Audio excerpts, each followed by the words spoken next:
Bonjour à toutes et à tous, bienvenue à cette vidéo que je consacre au thème des droits de l'homme, à la doctrine des droits de l'homme, qui est un produit européen et français par excellence, et dont le succès, plus ou moins mitigé, en dit long sur la santé de la civilisation française et européenne. Alors j'ai consacré 4 articles longs et détaillés à ce sujet, je vous les préciserai dans la description de la vidéo. Bien évidemment, je vous invite à les lire, puisque aujourd'hui je vais essayer de survoler rapidement les grandes lignes de ces articles dans une argumentation que j'espère sera courte et percutante. Bon, tout a commencé en vérité par un souvenir. Je me rappelle qu'à la fin des années 80, début 90, j'avais une dizaine d'années, 10-11 ans, et je discutais avec mon père de plein été, là je devais être plein mois d'août au Maroc, il devait faire chaud, c'était en début de soirée, et il me faisait part de ses états d'âme par rapport à la campagne menée par Madame Mitterrand, Danielle Mitterrand, l'épouse du président, une campagne menée contre le roi du Maroc de l'époque, Hassan II, et contre le Maroc en général, pour obtenir la libération des prisonniers politiques. Moi qui étais illettré politiquement à l'époque, je disais qu'elle avait certainement raison, cette bonne dame, de vouloir la liberté des prisonniers d'opinion. Et mon père me disait, mais non, mais attends, elle veut rencontrer en prison des militants qui se disent soi-disant progressistes et des militants de la démocratie, de la liberté, mais en réalité ce sont des sanguinaires et ils n'hésiteront pas à découper en morceaux à la moindre inattention, au moindre faux pas des gardiens de la prison. Bon, je trouvais qu'il exagérait à l'époque. Et puis le temps est passé, et 15 ans plus tard, toujours presque au même endroit, toujours en été, pendant les vacances, on a une discussion similaire sur les droits de l'homme. Il me dit, tu sais, j'ai changé d'avis, Amnesty, les organisations non gouvernementales des droits de l'homme qui nous ont embêtés dans les années 90 pour libérer les prisonniers politiques, et bien finalement ils nous ont rendu service, un grand service, puisque la torture est désormais, sinon bannie, mais du moins très limitée au Maroc. C'est en soi un progrès extraordinaire, et donc il faut tirer le chapeau à la doctrine des droits de l'homme et à ses défenseurs d'avoir permis cette avancée qui n'était pas du tout gagnée dans un pays comme le Maroc. Je pense que d'autres pays du monde peuvent dire la même chose. Donc l'idée ici n'est pas de dénoncer les droits de l'homme par conservatisme, par autoritarisme, par aspect réactionnaire ou nostalgie de je ne sais quoi. Non, non. L'idée ici c'est de voir quelle est l'évolution de la doctrine et son état de santé. Et ce que son état de santé dit de l'état de santé de la civilisation française et européenne. En réalité, les droits de l'homme sont en crise, puisque, grosso modo, au sud de la Méditerranée, tout le monde s'en méfie maintenant, pour des raisons de mœurs et de coutume, puisque la PMA pour toutes, vous vous rendez compte, ou même le mariage homosexuel, vous vous rendez compte l'impact explosif que ça peut avoir sur une société comme l'algérienne, la tunisienne, la marocaine, l'égyptienne, ou même au Nigeria, au Sénégal. Ce sont des choses qui ne peuvent pas passer, pour le moment, à mon regret, notamment pour le mariage pour tous, le mariage homosexuel.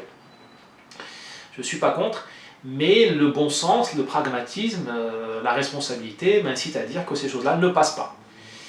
Et au fait, la méfiance vis-à-vis des droits de l'homme va au-delà des questions morales qui sont importantes, parce qu'une société est aussi une morale.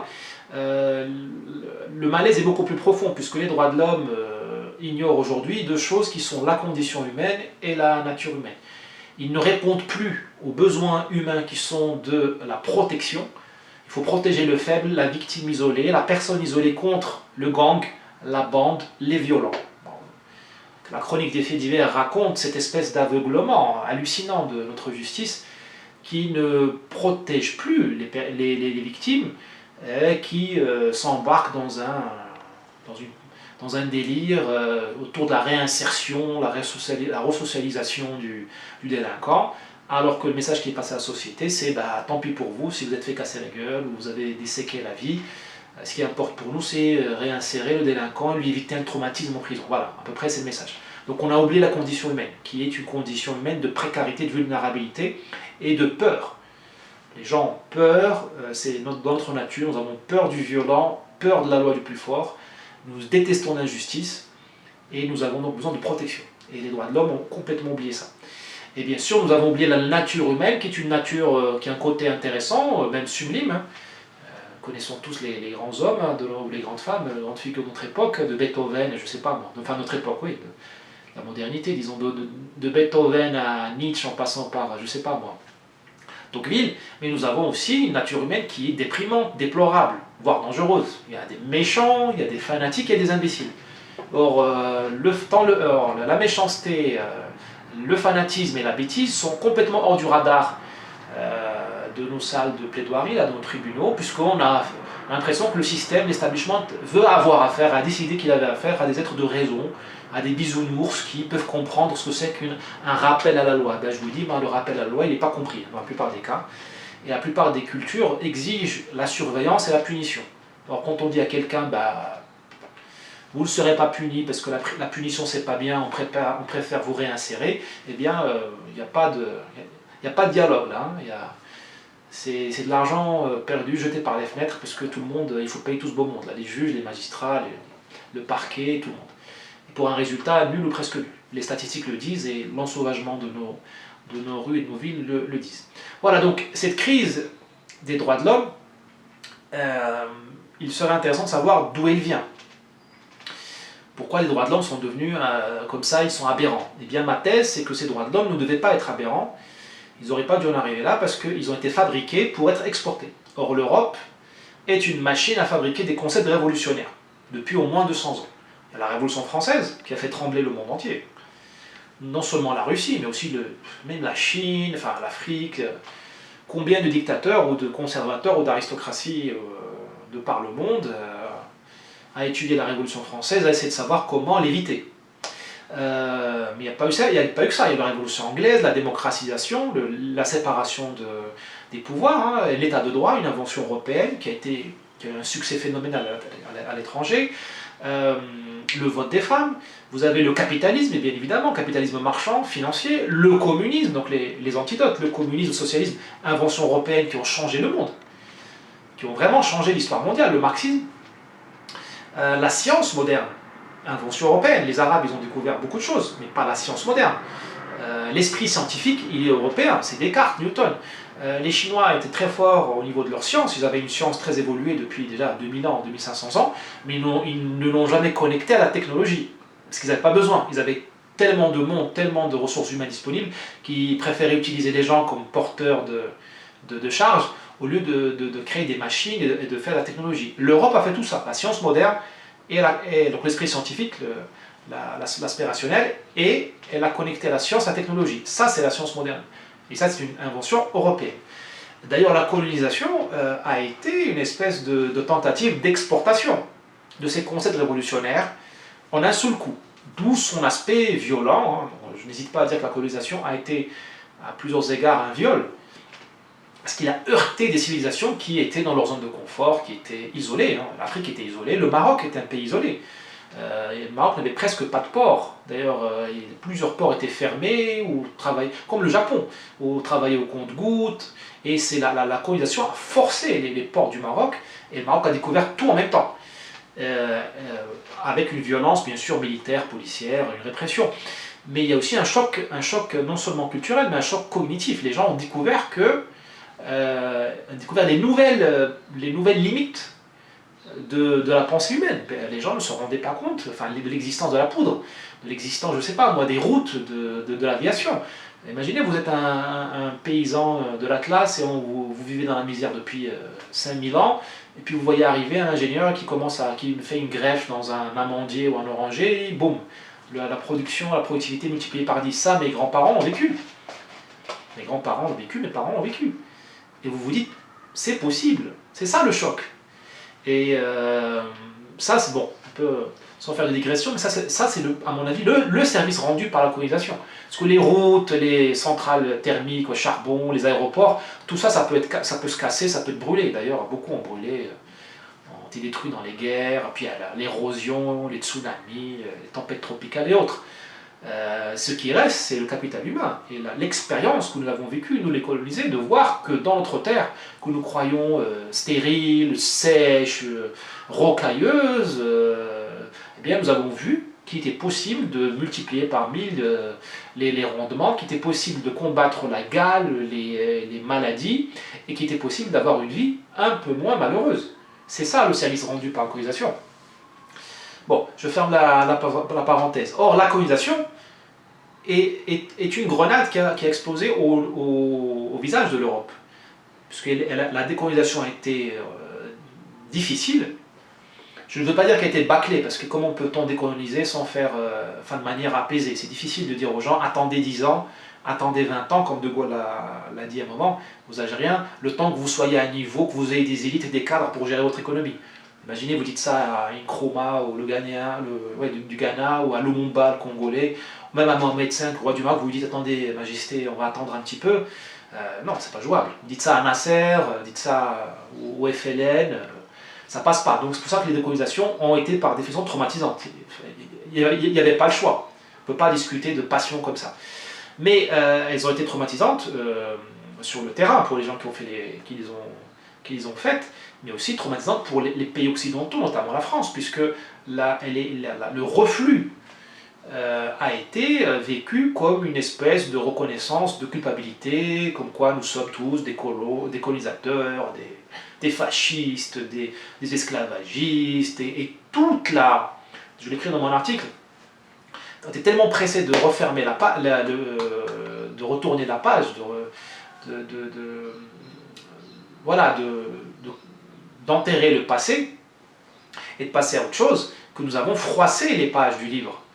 Il y avait des choses intéressantes dans la colonisation, mais il y a eu un tel mouvement de refoulement et de critique radicale de tout ce qu'a été la colonisation, que tout un passé avec ses hommes, ses valeurs, ses mentalités a été enterré et a été brûlé en fait.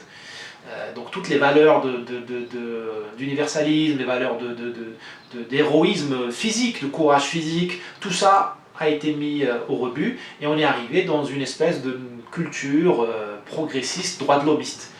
Et donc on est reparti encore dans l'exportation de biens culturels. On a essayé avec la colonisation, ça n'a pas marché, donc on a changé le casting, on a renvoyé la droite, disons à droite, les monarchistes à leurs chères études, et l'université, les médias, l'establishment a été pris par les stars que vous connaissez, Foucault, Derrida, Sartre et tout, et ils ont pondu les droits de l'homme. Encore une fois, le logiciel est le même, sauf qu'on a changé les variables. Et on a essayé de vendre les droits de l'homme au monde entier. Ça a plus ou moins marché, les droits de l'homme nous sont revenus, ils sont maintenant sur les bras de l'Europe occidentale et de la France. L'Europe orientale est complètement hors du radar pour des raisons que vous savez bien.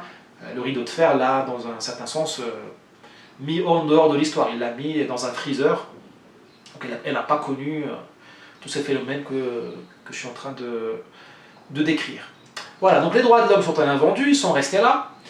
Et que faire? L'Europe occidentale et surtout la France ne sait pas quoi en faire. Puisqu'elle pourrait, comme elle l'a fait depuis toujours, réinventer autre chose. Alors on a essayé l'urgence climatique. La COP25, Greta, tout ça.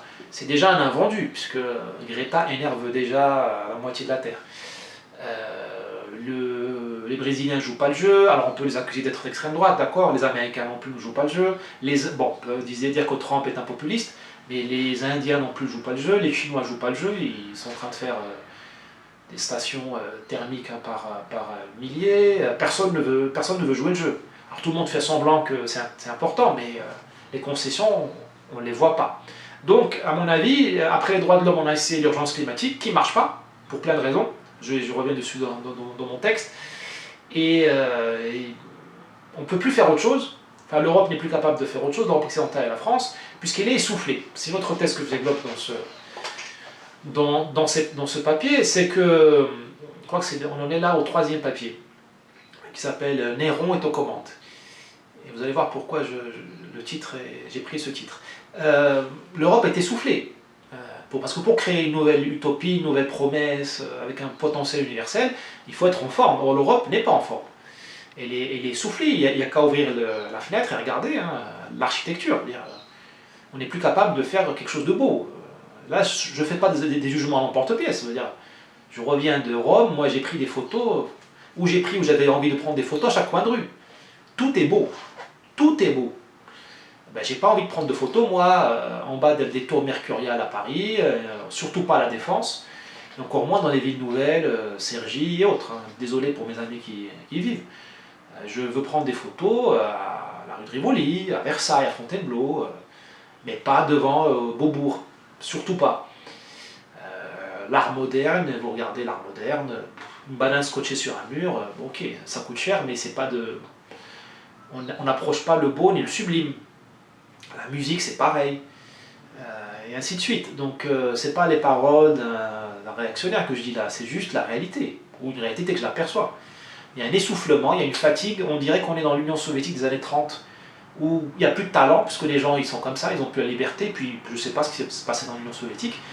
Comme il n'y a pas de talent, il n'y a pas de créativité, il n'y a pas de prise de risque, eh bien les gens ils font du mastoc, ils font des grandes assemblées du peuple, des grandes maisons du peuple, des grands palais du peuple, comme on trouve à Cuba, autour de la place de la Révolution, des trucs assez hideux, où on compense le manque de talent, la flamme.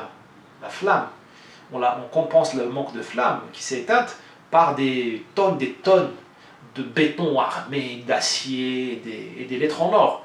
Ça, c'est pas de l'art, c'est juste occuper l'espace ou boucher l'horizon. Donc l'Europe est fatiguée. L'Europe est fatiguée, la France est fatiguée, surtout les élites, parce que c'est elles qui font bouger le schmilblick, c'est elles qui sont l'avant-garde. Et comme elles n'ont rien à proposer à la place des droits de l'homme, elles les retournent contre la société. Parce que l'idée une élite, elle a deux agendas, un agenda noble et un agenda moins noble. L'agenda noble, c'est créer le progrès et le permettre et conduire la société en répondant aux grandes contradictions de l'époque. Une des contradictions de notre époque, c'est concilier la croissance économique et la conservation de la planète. Je n'ai même pas dit réchauffement. J'ai dit conservation de la planète, parce qu'évidemment qu'il n'y aura plus d'eau potable d'ici, je ne sais pas, 20 ou 30 ans. Déjà au Maroc, on n'aura plus d'eau. Donc, l'air est pollué, les cancers, les maladies, tout ça, c'est évident. Donc le rôle de l'élite, c'est conduire la nation et en donnant des solutions, en répondant à ces contradictions-là, que seules les élites ont les capacités, le temps et les ressources pour analyser et traiter. Et le rôle moins noble des élites, leur mission moins noble, c'est de se maintenir au pouvoir, c'est garder le statu quo. Et donc nos élites, elles gardent leur statu quo grâce aux droits de l'homme, ou plutôt en manipulant les droits de l'homme pour les retourner contre le corps social. C'est ce que j'appelle la stratégie de Néron. C'est-à-dire on met le feu à la société, un feu qui pour l'instant est contrôlé, il est vrai, mais un incendie quand même. C'est un incendie, donc une destruction. Donc on détruit le lien social en montant les uns contre les autres. Donc les hommes contre les femmes contre les hommes, tous les hommes, tout le monde est suspect. Les noirs contre les blancs, c'est toute l'importation nocive que nous avons fait des États-Unis, des théories sur la race, les immigrés contre les gens de souche, et ainsi de suite. Vous connaissez l'histoire. Donc c'est une inflammation permanente. Vous avez une inflammation, on met à incandescence, on porte à incandescence l'inconscient collectif. On a mis 2000 ans à refouler, à mettre des limites autour de l'inconscient. Eh bien nous avons cassé les digues en l'espace de 10 ans avec le porno. Encore une fois, je ne veux pas être le moraliste de service, mais je veux dire que le fait que le porno soit devenu un segment à part entière de la culture populaire doit nous interroger. Dans un monde qui, m'a-t-on dit, est féministe, antipatriarcal, de voir des femmes se faire violer ou simuler un viol, moi je trouve que c'est assez perturbant et contradictoire. Mais plus loin que ça, il y a un but politique, parce que quand vous mettez les gens, quand vous excitez l'inconscient des gens, vous leur parlez, il y a un dialogue qui a lieu. Bon, ce dialogue, il est subliminal, tout ce que vous voulez. Enfin, il est de moins en moins subliminal, mais il existe. Il n'est pas encore étudié, formalisé, je ne sais pas quel est le message qui est passé. Mais vous avez une libération de tous les instincts. Tout ce que nous avons mis des années, des siècles, et des grands efforts religieux, politiques, familiaux, dans le domaine de l'éducation, tout ce que Norbert Elias appelait la civilisation des mœurs, qui est un capital de l'Europe. L'Europe n'est pas violente, les gens font la queue, ils sont courtois, parce qu'il y a un travail qui a été fait sur les âmes, ça a pris du temps, des siècles. Ça, c'est un grand héritage, même de la monarchie, dans le cas français. Eh bien, tout ça, on le fait exploser, parce que là, comme on flatte les désirs immédiats, violents, nihilistes, destructeurs, eh bien, nous avons de l'hyperviolence. Récemment, un monsieur s'est fait massacrer alors en France, à Perpignan, alors qu'il gonflait son pneu. Il a été défiguré parce qu'il a laissé passer une dame qui a refusé la priorité à un monsieur qui était là. Les exemples ne manquent pas, mais tout ça, c'est que nous avons libéré sciemment des passions que la société avait réglées. Des problèmes réglés depuis des siècles, nous les avons c'est ça, nous avons réactivé. C'est comme je le dis dans l'article, c'est comme une cicatrice, nous avons tout fait pour faire éclater les points de suture. Les vieilles vendettas, tout ça, nous l'avons fait éclater. Donc, et tout ça au nom des droits de l'homme. Tout ça, bien évidemment, au nom des droits de l'homme. Parce que le type là, qui a massacré l'autre, là, quand il va se faire arrêter, bah, on va nous dire, oh, attendez, c'est un déséquilibré, on ne peut pas mettre en prison un déséquilibré, on n'est pas au Moyen-Âge, nous on ne met pas en prison les déséquilibrés, les malades mentaux, parce que nous ne sommes pas médiévaux, attendez, il va être réinséré, un bracelet électronique, était traumatisé dans son enfance, alors il va être certainement remis dans la rue, remis en circulation quelques mois plus tard, si ce n'est tout de suite. Et la personne qui s'est fait casser la gueule, et il y a un avion qui rate son approche ici à l'aéroport de Sao Paulo. Désolé pour le bruit. La personne qui se fait casser la gueule et qui aura toujours des séquelles mentales, qui portera des plaques en titane en lieu et place de ses os, eh bien cette personne-là s'en fout. Mais tout ça au nom des droits de l'homme. Nous avons monté un système de gouvernance, enfin pas nous, les élites progressistes, celles qui nous gouvernent, elles ont monté un système de gouvernance qui rappelle le Moyen-Âge, parce qu'elles se défendent d'être médiévales et de revenir au Moyen-Âge. Mais en fait, elles sont moyenâgeuses. Elles ont créé des privilèges, comme on en créait au XIIe, au XIe siècle. Il y avait les seigneurs, les féodaux, qui étaient là en haut de la pyramide, et puis ils donnaient des privilèges, on appelle ça des libertés. Des libertés à certaines corporations et pas d'autres. Bon, à l'époque, c'était les villes, on donnait des privilèges aux villes, donc aux marchands des villes, qui payaient moins d'impôts qu'un pauvre paysan, mais en contrepartie, la ville rendait service à la communauté, en créant des richesses, ou je ne sais quoi. Là, nous donnons des privilèges à des corporations pour faire du mal. Donc le trafic de cannabis vit presque dans l'impunité, pour des raisons que je viens d'expliquer, que vous savez tous. Nous donnons des privilèges aux indigénistes, à tous les décoloniaux, et à eux seuls, ils ont le privilège d'utiliser la race comme argument politique, donc faire feu de tout bois, même de la race. Je vous rappelle que ça fait 200 ans qu'on essaie de s'éloigner de la race, et de dire que ça n'a rien à voir avec la politique, et qu'il faut éviter tout ça, parce que c'est explosif. Eh bien, nous retournons en arrière, et nous donnons à un groupe en particulier, choisi par le prince, choisi par les puissants, dire voilà, vous avez le droit de parler de la race à tout bout de champ et de racialiser tous les problèmes, même la météo, même une vague de froid, vous la mettez sur le compte du privilège blanc. Voilà, donc nous avons créé des privilèges, et dans un seul but qui est de mettre les uns contre les autres. Donc Rome brûle, nous, bien entendu, elle ne brûle pas comme Rome a brûlé sous Néron. Mais bon, les voitures brûlent. Les voitures brûlent. Ce que je veux dire, c'est qu'il y a une odeur, je le dis dans le texte, c'est une odeur de brûlis, une odeur de décomposition. Il y a quelque chose qui se passe. On sent que personne n'est à l'aise. Même ceux qui regardent en permanence vers le toit ouvrant, qui regardent les anges et les bisounours et tout ça, c'est-à-dire les progressistes, même eux sentent qu'il y a un problème. D'où leur énervement et leur volonté de faire taire tout le monde. Tout le monde est d'extrême droite, tout le monde est fasciste, tout le monde est rétrograde, enfin tout le monde, à part les islamistes, les salafistes, tous ceux qui sont sponsorisés par des puissances étrangères pour créer l'obscurantisme en France. Ceux-là, oui, ceux-là ils travaillent tranquillement. Mais par contre, tous ceux qui mettre le débat, alors je ne défends pas tout le monde, je défends que ma personne, mais tous ceux qui osent mettre le débat sur des thèmes clivants, qui disent attention, il y a le warning qui est allumé sur le tableau de bord, on dit mais attendez, vous n'avez rien compris, tout va bien, nous sommes en marche. Vers quoi? Mais nous sommes en marche. Voilà. Donc cette odeur de... Même eux donc, sentent cette odeur de brûlis.